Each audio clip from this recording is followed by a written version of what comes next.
morning again, West Bay Scholars. This is Miss Turner, and I'm teaching you another music lesson. A lot of things that we do now, we might review when you come back to school, just to be sure that, because some of you may not watch these. So we may be doing the listening box ones again, and I might have to review some of these for some of you. But for those of you that are watching every week, I appreciate it, and I hope that you're enjoying them. So let's get started. We have a new person on the staff, and I know last week you thought we were done with the staff.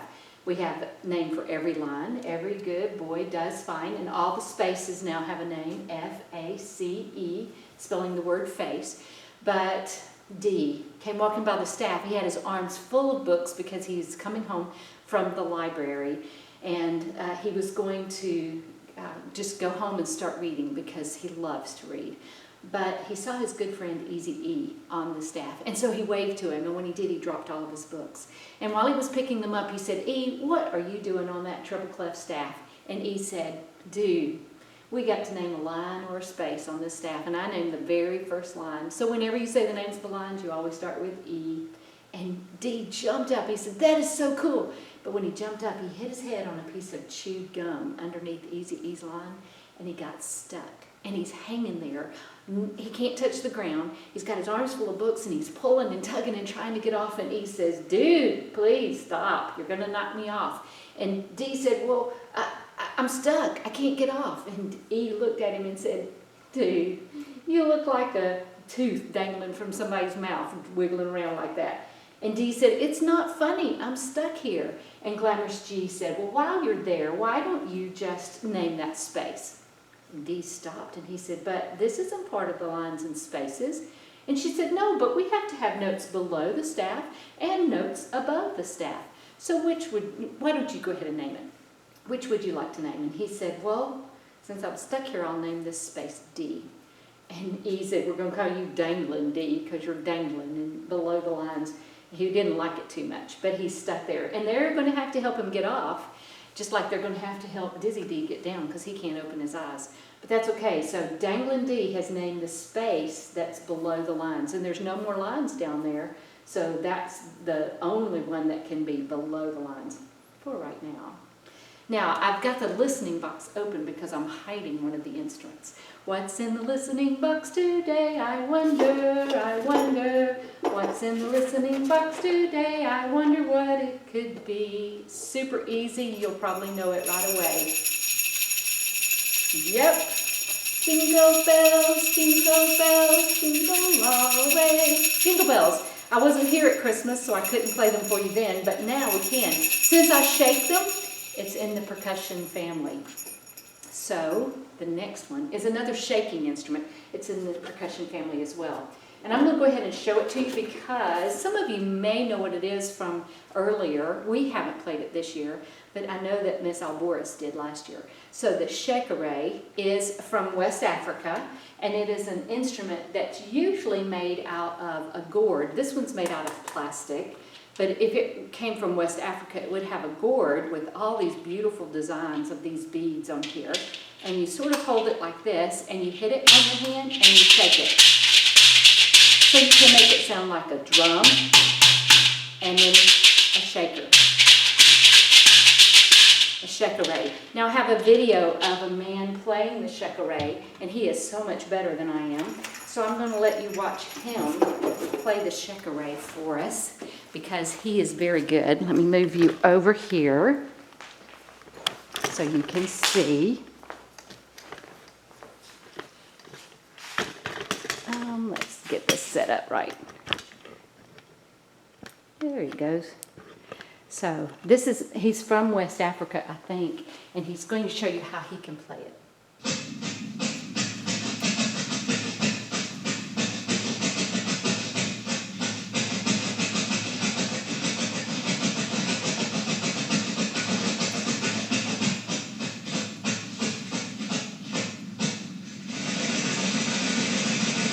You can also add a roll in your playing, which is just this skirt of colorful beads hitting the outside of this gourd. And you know gourds come from the pumpkin family. And when they're dried, after harvest, they become really hollow on the inside. So as you see, the bottom is just like the playing surface of a hand drum, okay? And that's how you play the shaker drum, okay? Very good. So that's how you play a shekere. Okay, today we are going to be talking about this word, audiate. And audiate is a musical term that means that you can hear music without hearing it. You can hear it in your head. You can keep a song going in your head even though you can't hear the music. So we're going to try it with this song, Bingo. I know you've heard this one before. You've probably played this before where you clap instead of saying one of the letters. But today we're not going to clap. We're going to keep the beat in our head, and we're going to try to audiate and say the letter in our head, but don't say it out loud while we're singing the song. So it sounds like this. There was a farmer, had a dog, and Bingo was his name. Oh, B-I-N-G-O, B-I-N-G-O, B-I-N-G-O, and Bingo was his name. Oh, now we're going to take out the B, and we can't say that. We're going to audiate it. We're going to hear it in our head, but not make a sound for it. There was a farmer, had a dog, and Bingo was his name. Oh, I-N-G-O, I-N-G-O, I-N-G-O, and Bingo was his name. Oh. So if we were writing this in music, we would put a rest here because I have to give it a beat, but there is not a sound. So we're going to put another rest and do it again. There was a farmer, had a dog, and Bingo was his name. Oh, N-G-O, N-G-O, N-G-O, and Bingo was his name. Oh, could you hear the letters in your head as we were singing it, even though we weren't singing those letters? So now we're going to take out the N. This one is only going to be an 8th rest because it's a shorter rest, a shorter time when we're not going to sing. So let's see if you can do this one. There was a farmer, had a dog, and Bingo was his name. Oh, G-O, G-O, G-O, and Bingo was his name. Oh, that one's a little bit harder. Could you do it? Were you singing along with me and getting that other rest in there? This one is another 8th rest, and these two together equal 1/4 rest. So let's see if we can do this one. Oh, now the only letter we're saying is O, and we're audiating the rest of the song. There was a farmer, had a dog, and Bingo was his name. Oh, oh, oh, oh, and Bingo was his name. Oh. All right, now we're going to take out the last one, another rest. And if you're keeping a steady beat like I am, then you'll be able to keep all of these audiated in your head so that you can stay in time with the music and come in with the rest of us. Here we go. There was a farmer, had a dog, and Bingo was his name. Oh,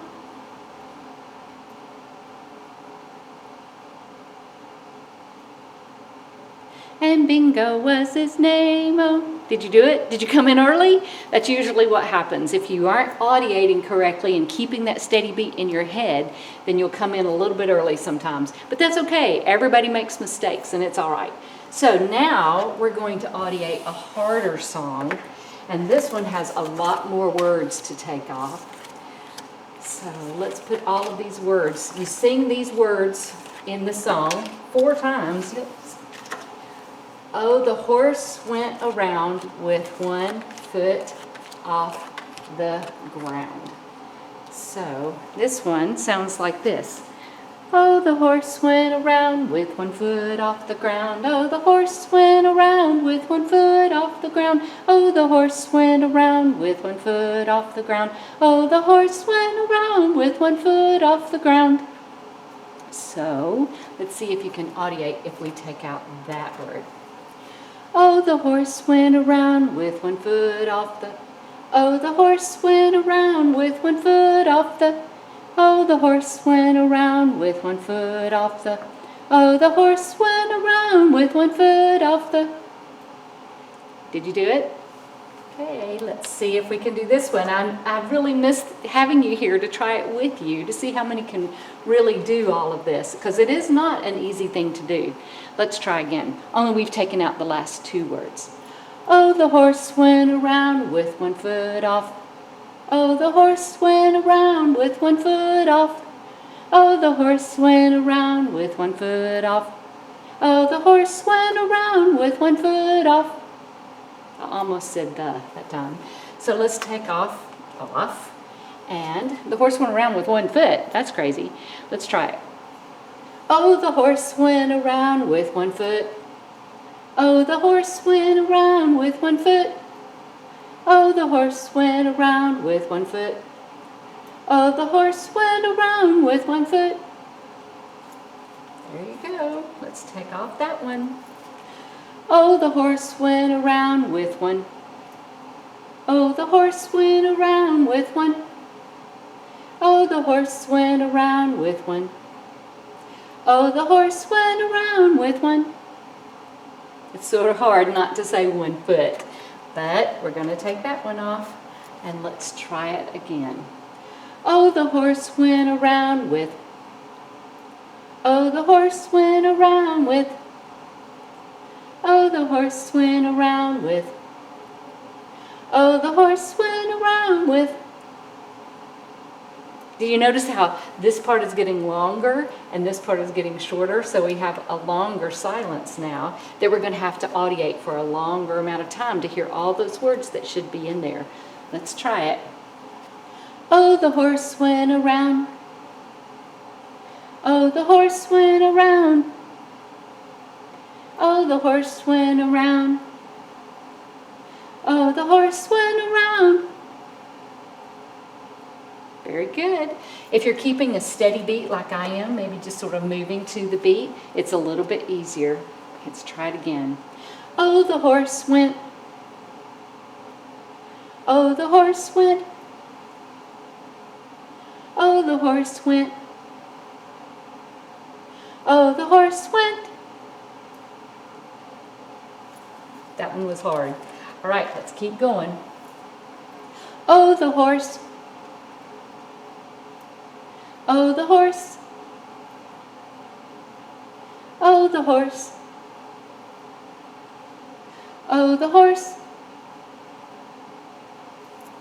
Very good. All right, here we go. Oh, the. Oh, the. Oh, the. Oh, the. Could you hear the words inside your head? I almost said horse one time. I was so very close. It's hard to do. Audiation is not an easy thing to do. But you can't be great at music if you don't audiate. So here we go. Oh. Oh. Oh. Oh. Good job. Now, let's see if we can just keep a beat and stay together in our heads and sing the whole song without singing it, but have it in your head. Audiate it. Let's try.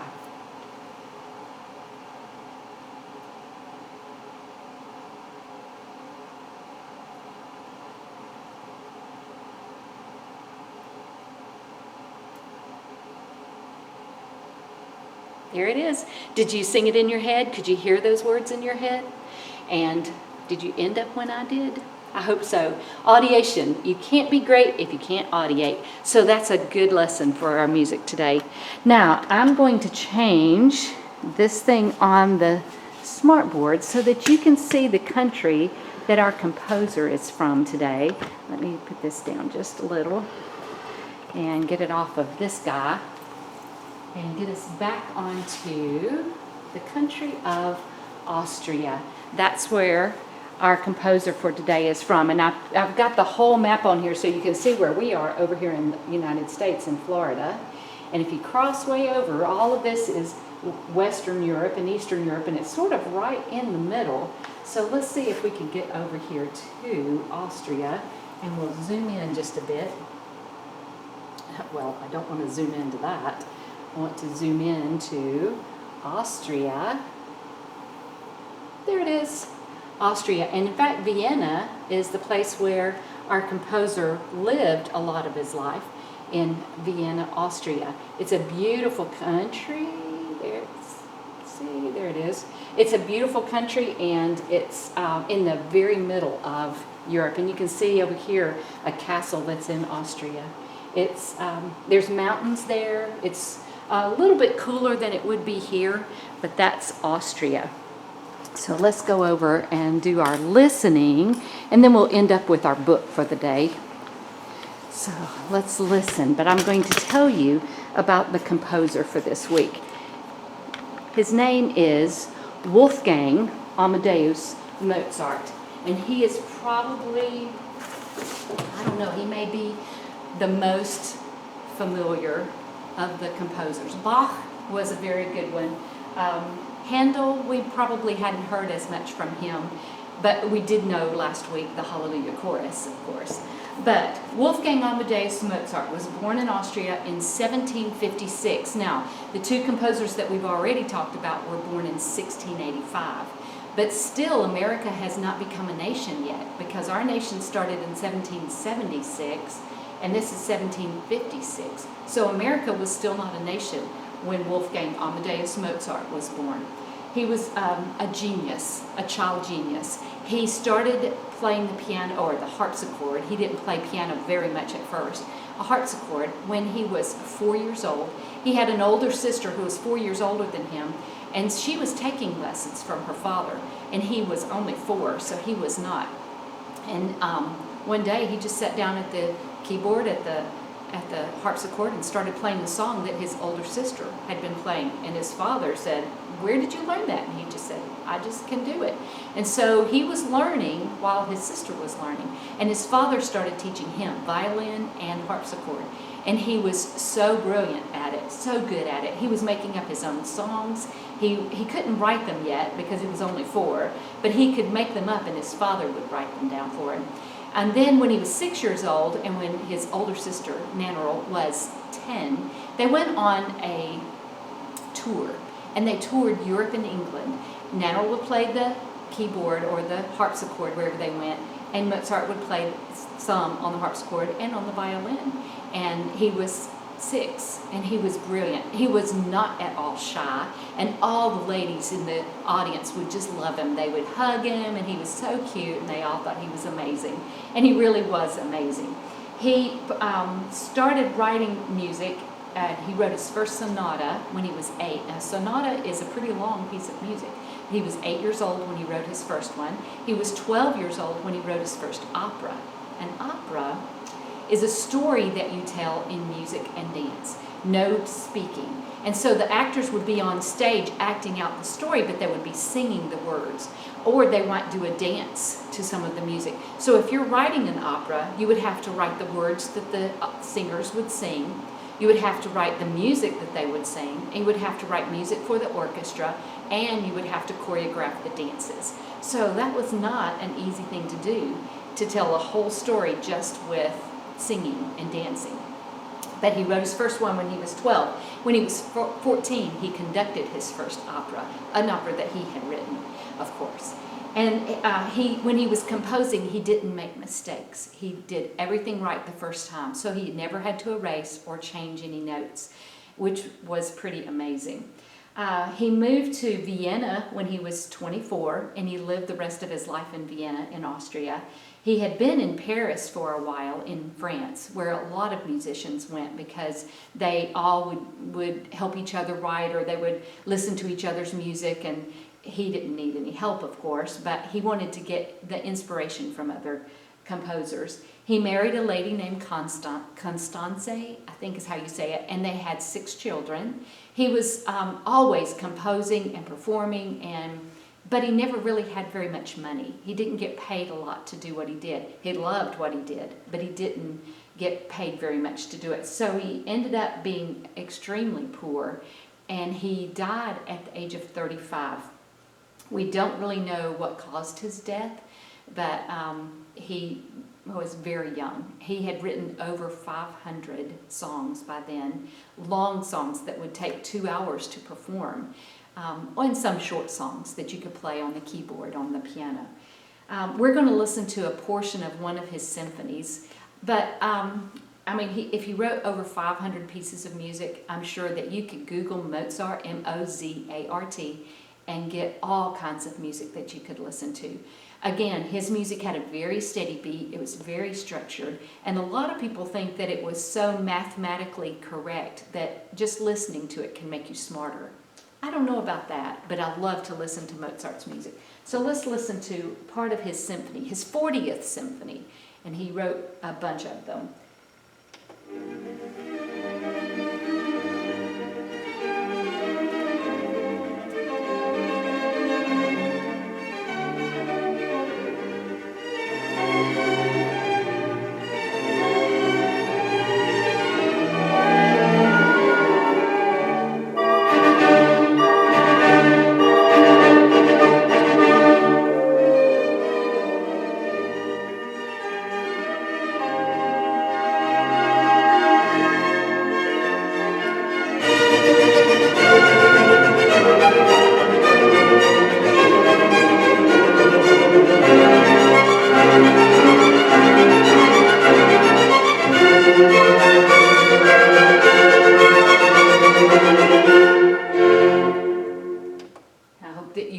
To different things and pick out different instruments. I know you heard violin because that was in there, but there were lots of other instruments in there as well, and I hope that you enjoyed listening to Mozart's 40th Symphony, just a portion of it.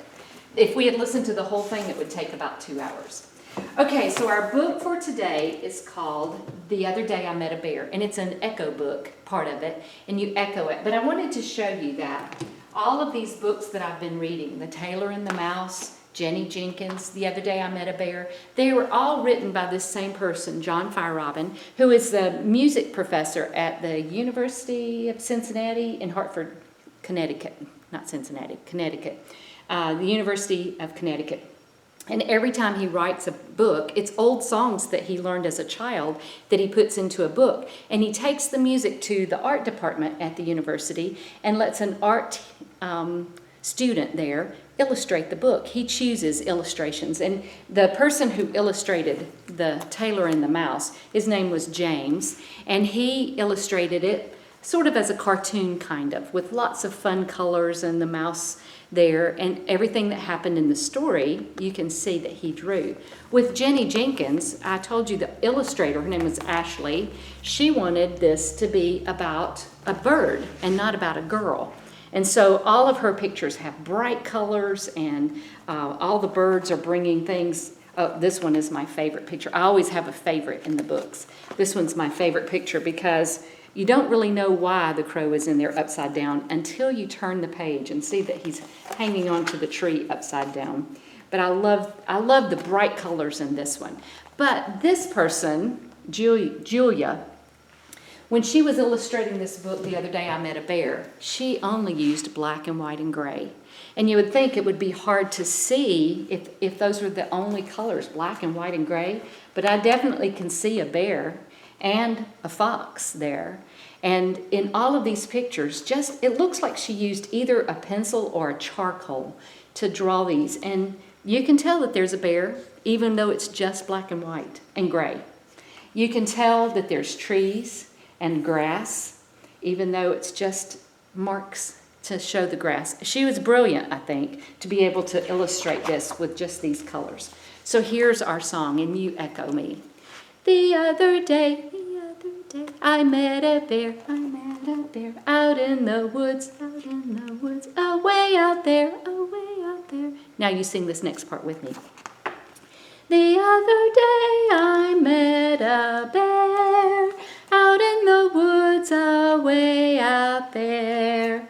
I looked at him, he looked looked at me, he looked at me. I sized him up, I sized him up. He sized up me, he sized up me. I looked at him, he looked at me. I sized him up, he sized up me. He said to me, why don't you run, why don't you run? I see you ain't got any gun. He said to me, why don't you run? I see you ain't got any gun. I said to him, that's a good idea, So come on, feet, let's up and flee, I said to him, that's a good idea. So come on, feet, let's up and fleet. And so I ran away from there. But right behind me was that bear. I said to, and so I ran away from there. But right behind me was that bear. Oh, what do I see? Ahead of me. A great big tree. Oh, glory be. Oh, what do I see ahead of me? A great big tree, oh, glory be. The lowest branch was 10 feet up. I'd have to jump and trust my luck. The lowest branch was 10 feet up. I'd have to jump and trust my luck. And so I jumped into the air, but I missed that branch way up there. And so I jumped into the air, but I missed that branch way up there. But don't you fret, and don't you frown, 'cause I caught that branch on the way back down. So don't you fret and don't you frown, 'cause I caught that branch on the way back down. This is the end, there is no more, unless I see the bear once more. This is the end, there is no more, unless I see that bear once more. I had to audiate a little bit on that one just to make sure that you had time to sing all of those words. And there's my song that's all written out on the staff for me. So there it is. I love the pictures on this one. And I think this one is my favorite, where he caught the branch, and I was sort of relieved that he wasn't going to get caught by the bear. But then, if I read it to you, some of you might say, wait, bears can climb trees, and that is true. So I think the bear just let him get away, so it was all fine at the end. I appreciate you joining us again for our third distance learning lesson, and I hope that you're enjoying what we're doing. It's not as much fun without you here, but I'm glad to be able to share a little bit of music with you as you're staying at home. Please stay safe and healthy, and hope to see you again next week.